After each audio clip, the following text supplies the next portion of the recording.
Halo Sobat pencinta Donghua, kali ini kita akan melanjutkan cerita Battle Through the Heavens Benua Kaisar.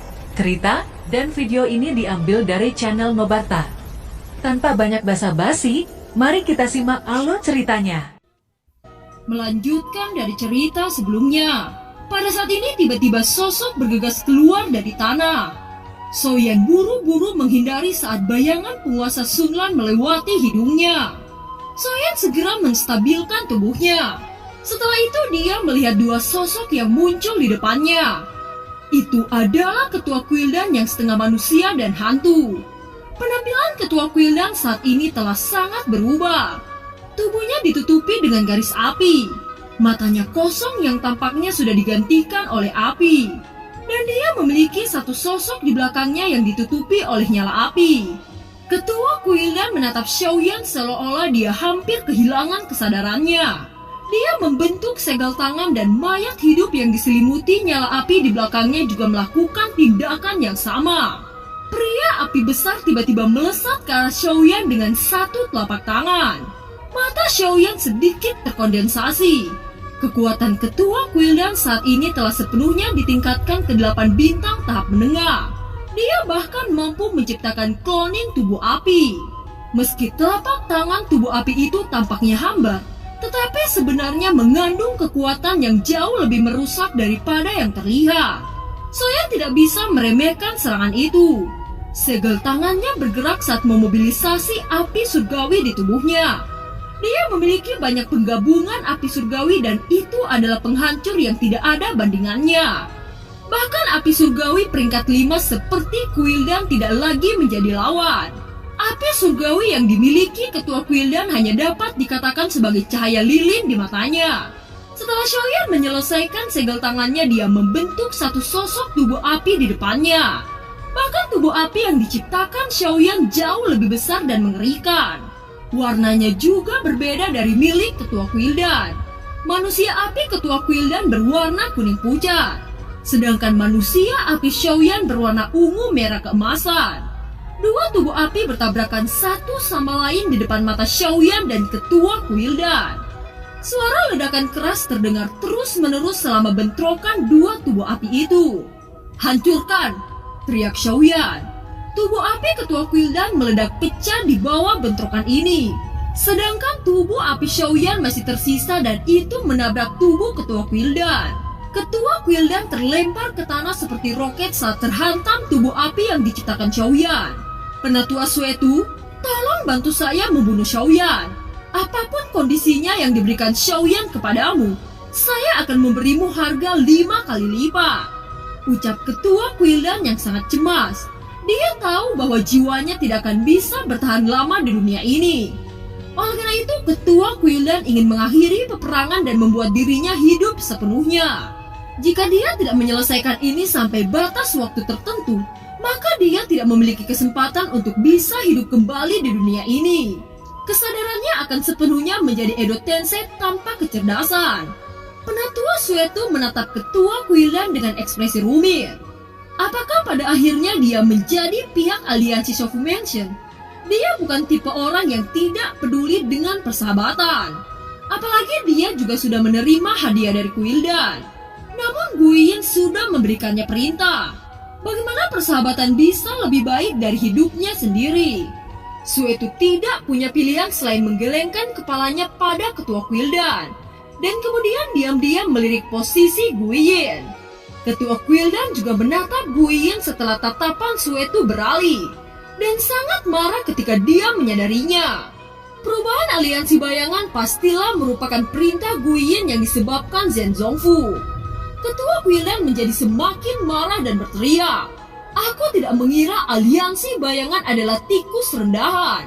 Saya berjanji untuk membayar 6 ki dan hanya mencari satu kemenangan. Tetapi aliansi bayangan Anda yang paling bisa dipercaya mengapa mengkhianati Kuildan?" ucap ketua Kuildan. "Tidak ada alasan. Saya tidak menginginkan apa yang disebut 6 ki Anda," ucap Guiyin dengan suara pelan. Ketua Kuildan mendengar kata-kata itu segera mengerutkan kening. Pada saat ini tampaknya tidak peduli seberapa dia marah, itu akan tidak berguna.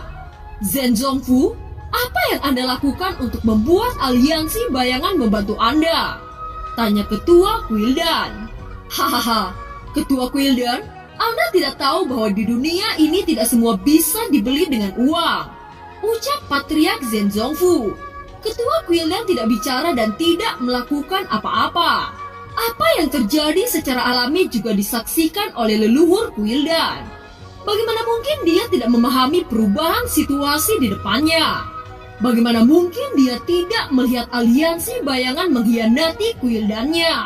Tetapi anehnya leluhur Quildan masih tidak memiliki ekspresi marah di wajahnya. Ketua Quildan tampaknya menjadi gila.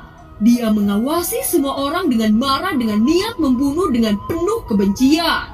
Semua terjalin di matanya, seolah-olah dia tidak sabar untuk membawa mereka mati bersama. Pada awalnya setelah dia dibangkitkan melalui metode leluhur, dia berpikir akan bisa membunuh Xiaoyan dengan kekuatannya yang berkembang menjadi Dodi bintang 8 menengah. Tetapi faktanya dia bahkan tidak dapat membahayakan Xiaoyan. Tubuh Ketua Quildan semakin lama semakin tak tertahankan. Dia melihat Xiaoyan dengan penuh kebencian yang mendalam. Dua anaknya mati di tangan Xiaoyan, cucunya mati di tangan Xiaoyan. Bahkan sekarang dia menjadi Edo Tensei karena Xiaoyan. Tiba-tiba sebuah tekad melintas di wajahnya saat dia berkata, "Saya tidak menyangka bahwa Quildan pada akhirnya akan saya hancurkan sendiri. Apakah ini sebuah takdir? Ras manusia, ras iblis, dan ras monster kalian semua datang bersama untuk membantu Xiaofu menangani Quildan saya.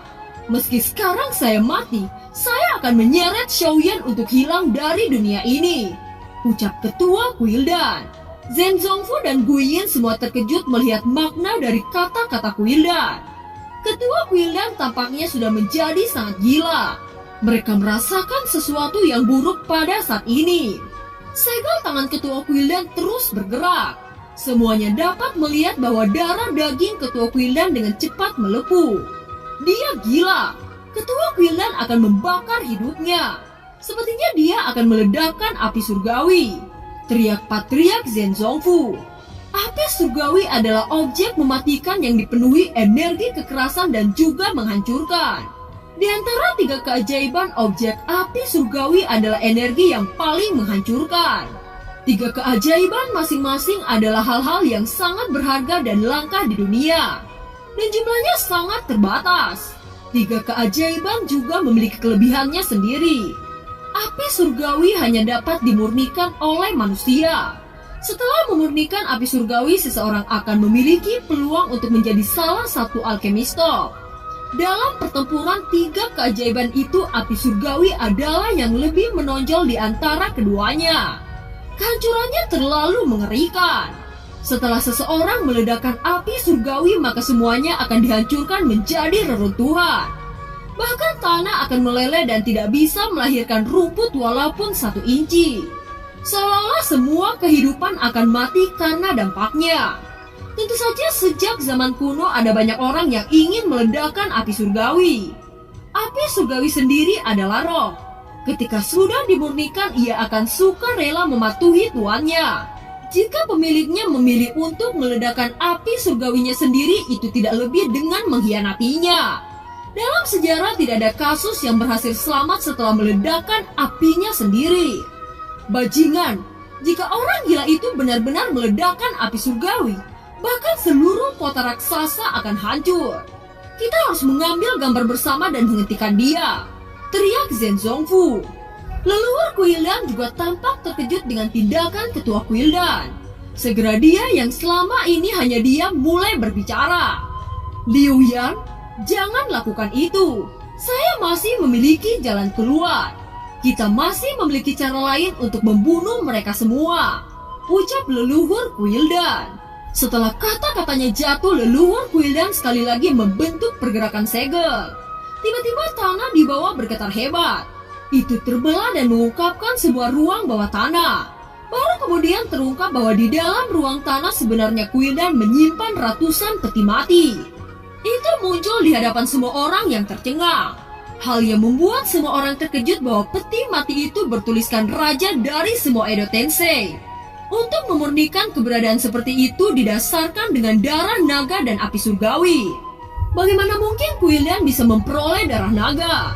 Selain itu, apakah leluhur Quildan memiliki nyala api surgawi? Ucap Zhen Zongfu dengan ekspresi jelek. Zhen Zongfu secara alami tahu banyak tentang kasus ini. Meskipun dia bukan seorang alkemis, namun Zhen Zongfu tahu tentang bagaimana menghidupkan seseorang yang sudah mati. Guiyun Kaisar Monster Zhen Zongfu saat ini berkumpul bersama. Mereka tidak menduga bahwa Quildan sebenarnya menyimpan rahasia terlalu dalam. Di sisi lain, Liu Yan kini sudah sepenuhnya kehilangan kesadarannya. Dia saat ini sudah seperti Edo Tensei yang dikendalikan oleh leluhur Quildan. Tubuhnya yang membengkak juga mulai stabil. Dan kekuatan Daudi bintang 8 tahap menengah turun kembali menjadi Daudi bintang 8 tahap awal. Pada saat yang sama tiba-tiba ada keributan yang konstan di medan perang. Beberapa prajurit Shofumensen yang berperang dengan Edo Tensei lainnya dikejutkan oleh jejak saudaranya sendiri. Melihat bentuk Edo Tensei di depannya, prajurit itu yakin 100% bahwa ini adalah kakak laki-lakinya yang telah menghilang selama 100 tahun. Jangan gegabah, kakak Anda jelas kehilangan kesadarannya. Teriak rekan prajurit Shofumensen yang menolong orang itu ketika hampir terbunuh. Prajurit itu menundukkan kepalanya dengan air mata yang menetes di wajahnya. Dia sekali lagi mengangkat senjata di tangannya dan menjadi semakin erat. Kemudian dia dengan tegas menatap kakaknya yang dijadikan Edo Tensei. Quildan, saya ingin kalian semua mati, teriak prajurit itu. Pada saat ini yang terbaik hanya membunuh kakaknya untuk membebaskannya dari penderitaan. Jika tidak, jiwa saudaranya akan selalu disiksa dan menderita oleh kontrol orang. Kasus ini tidak berhenti pada prajurit itu. Banyak prajurit lainnya mengenali orang yang mereka cintai, atau juga teman mereka sendiri. Mereka semua dijadikan Edo Tensei oleh Quildan. Semuanya perlahan-lahan memahami bahwa sebagian besar dari Edo Tensei ini berasal dari semua suku. Saya tidak tahu metode apa yang digunakan Quildan untuk membunuh mereka. Dan mereka telah berubah menjadi Edo Tensei, sehingga jiwa mereka tidak dapat menerima reinkarnasi dan mereka akan selalu disiksa, ucap Zhen Bufan. Ini membuat semua prajurit Shofumensen sangat marah dengan mata merah dan dicampur dengan kebencian yang tak ada habisnya terhadap Quildan. Quildan telah membuat banyak Edo Tensei, dan semuanya menggunakan orang-orang dari semua ras. Mereka bahkan tidak tahu bagaimana cara Quildan bisa membunuh mereka. Semua orang awalnya mengira bahwa Quildan adalah kekuatan bisnis yang tujuannya untuk menghasilkan uang. Tetapi ternyata Quildan ini sudah menyembunyikan dan memurnikan sejumlah besar orang mati di bawah tanah. Jelas bahwa ini bukan ide dari ketua Quildan, karena bahkan Edo Tensei ini banyak yang berasal dari generasi lama. Selain itu, di antara mereka terdapat 3 legenda yang sudah dimurnikan. Di bawah tanah itu terus-menerus mengeluarkan peti mati dan mengungkapkan sosok Edo Tensei. Hingga pada akhirnya mengungkapkan peti terakhir yang disertai guncangan dan cahaya yang menyilaukan. Semua orang segera terbang ke langit saat adegan ini terjadi. Kekuatan ini lebih kuat daripada milik kita. Bahkan ini melampaui puncak bintang 8. Bukankah ini merupakan keberadaan Daudi bintang 9? Ucap Zhen Zongfu kepada lainnya saat menatap sosok berdarah yang baru saja muncul. Guiyun juga mengerutkan kening. Yang terkuat di sini adalah mereka berdua. Zhen Zongfu adalah puncak bintang 8. Dan meskipun Guiyun Daudi bintang 8 pertengahan, kekuatan tempurnya sebanding dengan bintang 8 puncak. Bahkan orang sekuat mereka berdua ketika melihat sosok berdarah yang muncul mulai khawatir. Sekarang situasinya menjadi sangat merepotkan. Kita tidak menduga bahwa Quildan sebenarnya bersekongkol untuk membuat Edo Tensei yang begitu kuat, ucap Guiyun berkata pelan. Zhen Bufan dan penatua keempat berhenti bertarung dengan Xin Yue dan Qing Ying. Mata mereka menatap sosok berdarah di ketinggian, dan kekuatan yang kuat mengejutkan semua orang yang hadir. Semua orang yang hadir hari ini harus mati. Raja Edo Tensei, bunuh mereka semua, teriak leluhur Quildan. Sosok berdarah yang merupakan Raja Edo Tensei itu menatap kelompok Zhen Zongfu. Setelah itu sosoknya mengaum dengan momentum yang sangat kuat. Meskipun Zheng Zongfu tahu bahwa keberadaan itu sangat menakutkan, namun dia mencoba untuk tenang dan waspada. Lagi pula ada bantuan dari Guyin, Kaisar Monster Zhen Bufan dan ditambah penatua keempat. Bantuan dari Dodi 8 bintang ini jika digabungkan masih ada beberapa kesempatan untuk melawan Dodi bintang 9. Jika diperhatikan dengan seksama, sosok berwarna darah itu bukan manusia. Walaupun memiliki anggota badan, ia tidak terlihat seperti manusia. Lebih seperti manusia setengah naga. Dia memiliki tanduk di kepalanya. Semua kulit ditutupi dengan sisi kecil dan ekor panjang di belakangnya. Ini adalah Raja Edo Tensei dengan esensi naga. Tahu telah disembunyikan selama 3000 tahun oleh dewa tertinggi. Sehingga tidak mungkin bagi orang hari ini untuk menembus Dodi bintang 9. Tetapi ada satu pengecualian, yaitu roh yang dihidupkan oleh pemurnian. Sementara Raja Edo Tensei terjerat pertarungan sengit dengan Guyin, Zheng Zongfu, Kaisar Monster, Penatua keempat, dan Zhen Bufan. Xiaoyan tiba-tiba mengeluarkan kartu Geoktrate hijau yang diberikan Kaisar Fenglin. Dikatakan bahwa ada 3 keajaiban dunia di dalamnya. Xiaoyan benar-benar mengabaikan medan tempur saat ini. Dia berkata, kartu giok yang diberikan Kaisar Fenglin hanya bisa dibuka ketika saya menjadi Dodi bintang 8. Saya benar-benar ingin tahu di peringkat apa 3 keajaiban itu, ucap dalam hati Xiaoyan. Kekuatan jiwa Xiaoyan menembus ke kartu Geoktrate hijau yang dipegang di tangannya. Kartu Geoktrate hijau di tangan Xiaoyan bersinar. Itu secara tiba-tiba membungkus menyedot tubuh Xiaoyan di dalamnya. Xiaoyan terkejut ketika tubuhnya tiba-tiba menghilang. Dengan cara ini tidak ada satupun orang yang bisa menyakitinya. Saya tidak menyangka bahwa Kaisar Fenglin masih ingin melindungiku. Terima kasih banyak, Guru, ucap dalam hati Xiaoyan. Ketika Xiaoyan membuka matanya, dia sudah berada di dimensi lain. Ini mirip dengan ruang pagoda emas. Tetapi dibandingkan dengan ruang pagoda emas di dalam kartu Geoktrate hijau tampaknya jauh lebih besar. Setelah memasuki dimensi, Xiaoyan melihat 3 kelompok cahaya ditangguhkan di udara. Warna 3 cahaya itu mulai dari warna merah, ungu, dan putih. Cahaya yang dipancarkan oleh masing-masing kelompok cahaya benar-benar berbeda. Warna merah memancarkan panas yang intens. Xiaoyan menduga bahwa itu pasti api surgawi. Namun dia masih tidak tahu di peringkat berapa api surgawi itu. Sedangkan cahaya ungu dipenuhi dengan kekuatan spiritual. Energinya sangat lembut dan Xiaoyan dapat melihat garis-garis yang samar, yang secara alami adalah Segero.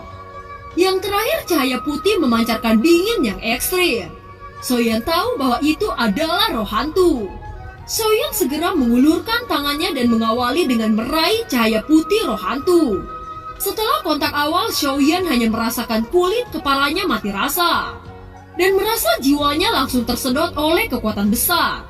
Xiaoyan segera ingin mengambil kembali telapak tangannya. Tetapi cahaya putih ini menghisap tangan Xiaoyan. Tidak peduli bagaimana Xiaoyan berjuang, dia tidak bisa menarik lengannya. Setelah Xiaoyan tersedot ke dalam cahaya putih, dia menemukan bahwa sudah berada di ruang lain. Di atasnya adalah langit biru dan di bawahnya adalah samudra emas tanpa akhir, tanpa angin. Tidak ada gelombang. Ini seperti cermin emas yang memantulkan langit dengan sosok Xiaoyan di tengah-tengah. Dan film pun berakhir. Terima kasih telah menyimak dari awal sampai akhir ya. Sampai jumpa.